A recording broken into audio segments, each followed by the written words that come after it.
Assalamualaikum warahmatullahi wabarakatuh. Perkenalkan, nama saya Arik Azan Fajar Nainggolan dari kelas A Fakultas Hukum. Di sini saya akan membacakan presentasi tentang kasus hukum pidana kasus pembunuhan Angelin. Di sini yang pertama ada kronologi kasus, yang kedua ada definisi, dan yang ketiga ada dasar hukum. Kronologi kasus. Angelin adalah anak dari kota Denpasar, Bali yang mengalami kekerasan anak. Angelin yang masih berumur 8 tahun tinggal bersama ibu angkatnya. Karena sewaktu kecil hak asuhnya beralih kepada ibu angkatnya dikarenakan ibu kandung Angelin, Hamidah, tidak mampu melunasi biaya persalinan di klinik. Maka bertemulah Margaret Christina Megawe dan sang suami yang bernama Douglas Scarborough bermaksud mau melunasi dan mengadopsi bayi tersebut yang berada di klinik tersebut. Selama mengurus proses adopsi, diduga sang suami ibu yang mengadopsi tidak menemani selama proses pengurusan adopsi tersebut. Jadi hanya tertulis pengasuh tersebut, yaitu Ibu Margaret Christina Megawe dalam nama orang tua asuh adopsi tersebut, tanpa ada nama sang suami. Dalam pengadopsian tersebut ternyata belum disahkan oleh hukum, melainkan hanya disaksikan oleh notaris saja. Setelah dalam pengurusan adopsi tersebut, bayi Angelin dibawa pulang ke rumah Ibu Margaret dan diberi nama Angelin. Dari setelah pulang sampai Angelin beranjak besar dan menginjak SD, ayah angkat Angelin telah memberikan warisan terhadap Angelin yang telah diketahui oleh ibu angkatnya. Dalam masalah ini mengakibatkan adanya keinginan untuk menguasai warisan yang diberi oleh ayah angkat tersebut. Setelah wasiat tersebut sampai akhirnya jelang beberapa hari, ayah angkat Angelin menghembuskan nafas terakhirnya dan meninggalkan warisan dan diserahkan kepada Angelin. Namun masih dipegang oleh notaris dari ayah angkat Angelin. Sang ibu angkat mengetahui tersebut dan berniatan ingin mengambil alih warisan tersebut. Namun dalam pemikiran panjang dan waktu yang panjang, akhirnya ibu angkat Angelin menemukan cara agar warisannya jatuh ke tangannya, yaitu dengan cara kematian Angelin. Karena akan membuat warisan dari ayah angkatnya jatuh ke tangan ibu angkat tersebut. Sifat jahat tersebut memang sudah sering dilakukan oleh ibu Angelin. Ia melakukan Angelin bukan selayaknya anaknya, melainkan pembantunya. Bukan belas kasih yang diberikan oleh ibu angkatnya, melainkan kekerasan. Angelin sering diperlakukan tidak selayak anak, selain sering dipukul tanpa melakukan kesalahan. Angelin juga sering disuruh-suruh selayaknya pembantu oleh ibu angkatnya. Banyak saksi mata yang mengetahui sikap ibunya kepada Angelin, yaitu asisten rumah tangganya, tetangga, dan juga guru sekolah Angelin. Sifat ibu angkat Angelin seperti itu karena ayah angkat Angelin mewariskan seluruh kekayaannya kepada Angelin dan meninggal tanpa memberi apapun kepada ibu Margaret. Setiap hari Angelin diberi tugas untuk mencuci baju milik orang satu rumahnya, mengepel lantai, membersihkan rumah, serta memberi makan binatang-binatang peliharaan ibu angkatnya berupa ayam, anjing, dan kucing. Padahal ia mempunyai pembantu sendiri untuk mengurusi semua. Tak hanya itu, Angelin juga sering dapat perlakuan kasar bila ia lupa melakukannya. Maka ia pasti mendapatkan perlakuan kasar dari ibu angkatnya karena sering melakukan hal tersebut. Maka ia sering juga dapat teguran dari sekolah karena sering datang terlambat. Angelin merupakan anak yang sangat tertutup terhadap sifat dan sikapnya yang terjadi di rumahnya tersebut. Ia lebih sering menutup diri dan tak ingin bercerita dengan siapapun. Namun guru sekolahnya berusaha untuk mendesak Angelin agar ia mau bercerita, namun akhirnya Angelin membuka untuk mau bercerita terhadap guru sekolahnya tentang mengapa ia sering datang terlambat ke sekolah. Setelah kejadian tersebut, akhirnya ibu Angelin merencanakan untuk pembunuhan Angelin. Setelah kejadian pembunuhan tersebut, ibu angkat Angelin meringkas semuanya dengan baik dan tanpa diketahui oleh orang sekitar. Selang beberapa jam, ibu angkat Angelin melaporkan kepada pihak berwajib dengan membuat laporan bahwa Angelin menghilang. Namun pihak kepolisian tidak dapat berbuat apa-apa karena memang laporan tersebut belum dalam waktu sehari atau 24 jam. Maka polisi akan mencari setelah keesokan harinya. Pada keesokan harinya, polisi mencari keberadaan Angelin dan didapatin tidak ada hasil sama sekali. Maka polisi hampir saja ingin menutup kasus tersebut karena memang tidak menemukan keberadaan Angelin. Maka kepolisian mencari info kepada orang sekitar dan guru sekolah Angelin. Maka kepolisian menggeledah semua rumah Angelin karena hasil dari orang sekitar bahwa cerita Angelin tentang kehidupan rumahnya menyebabkan polisi ingin menggeledah dalam rumah Angelin.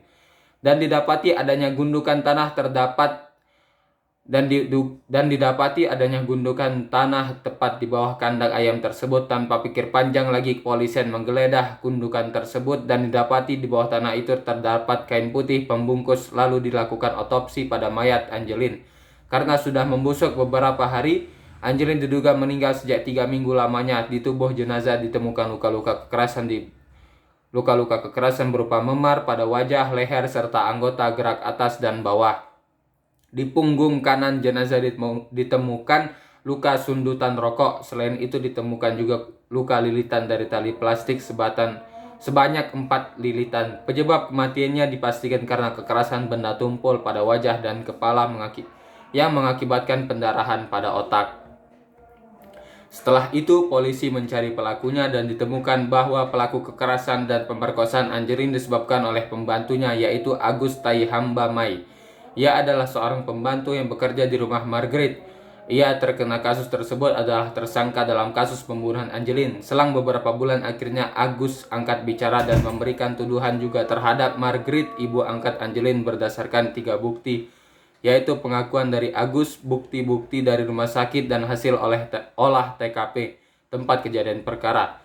Namun pengacara dan hasil sidang perkara tersebut menentukan bahwa ibu angkat Angelin tidak menjadi tersangka dikarenakan bukti-bukti tersebut tidak sah, adalah argumentasi yang salah.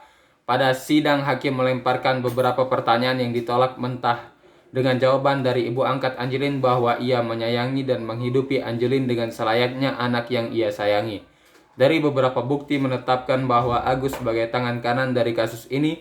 Agus bercerita bahwa ia diingini uang oleh Margaret untuk menyunyutkan rokok pada tubuh Angelin dan membantu proses penguburan. Usut punya usut, ternyata dalam kasus pengadopsian Angelin tersebut mengalami kesalahan dalam proses hukum pengadilan. Dalam pengadopsian, dalam Komisi Perlindungan Anak menyatakan bahwa kasus adopsi Angelin merupakan tidak sah dalam hukum. Masih banyak surat dan kekurangan apabila adanya keinginan mengadopsi anak, melalaikan ibu kandung Angelin menyetujuinya karena ia akan bertemu kembali pada usia Angelin 18 tahun dan sedikitnya pengetahuan ibu Angelin terhadap hukum, maka ia setuju. Namun berjalannya selang waktu berlalu, pengacara Hotman Paris Hutapea atau sering disapa atau dikenal sebagai Hotman Paris yang terkenal saat berlibur ke Bali membuka kembali kasus Angelin yang sudah tertutup untuk menemukan siapa dalang dibalik kasus tersebut, sehingga menyebabkan pembantu Agus menjadi sasaran kesalahan dan harus menanggung resikonya, bahkan sampai dimasukkan dalam penjara. Maka Hotman Paris memulai aksinya, yaitu mulai menemui Agus dan menceritakan kembali kronologinya yang terjadi pada saat terjadi waktu lalu. Selang waktu berlalu, akhirnya membuka kembali masalah kasus tersebut dan selesaikan bersama sidang dan kuasa hukum dari Margaret. Namun berbeda cerita karena kali ini Agus dibantu oleh pengacara Hotman Paris yang telah membawa bukti lengkap untuk membuka lagi masalah ini dan membela kebenaran tersebut. Akhir dari sidang membuktikan bahwa Agus bukan tersangka melainkan ibu Margaret yang merupakan ibu angkat Angelin. Lalu sidang ditutup dan ibu Margaret dijatuhi hukuman penjara untuk beberapa tahunnya. Masih belum tahu karena masalah dari ibu Margaret sangat banyak dan bertumpuk-tumpuk. Lalu kasus Angelin ditutup dan keluarga dari Agus dan ibu kandung Angelin merasa sangat amat berterima kasih karena kasus tersebut tidak dipungut biaya apapun dari pihak Hotman Paris sendiri dan ia ingin menyelesaikan kasus tersebut. Definisi: pembunuhan berencana adalah kejahatan merampas nyawa manusia lain atau membunuh setelah dilakukan perencanaan mengenai waktu atau metode dengan tujuan memastikan keberhasilan pembunuhan atau untuk menghindari penangkapan. Pembunuhan terencana dalam hukum umumnya merupakan tipe pembunuhan yang paling serius dan pelakunya dapat dijatuhi hukuman mati atau penjara seumur hidup. Istilah pembunuhan terencana pertama kali dipakai dalam pengadilan pada tahun 1963 pada sidang Mark Richardson yang dituduh membunuh istrinya. Pada sidang itu diketahui bahwa Richardson berencana membunuh istrinya selama 3 tahun. Ia terbukti bersalah dan dipenjara seumur hidup. Dasar hukum pasal 340 KUHP menyatakan bahwa barang siapa sengaja dan dengan rencana lebih dahulu merampas nyawa orang lain diancam karena pembunuhan dengan rencana, dengan pidana mati atau pidana penjara seumur hidup atau selama waktu tertentu paling lama 20 tahun. Multu, Mas.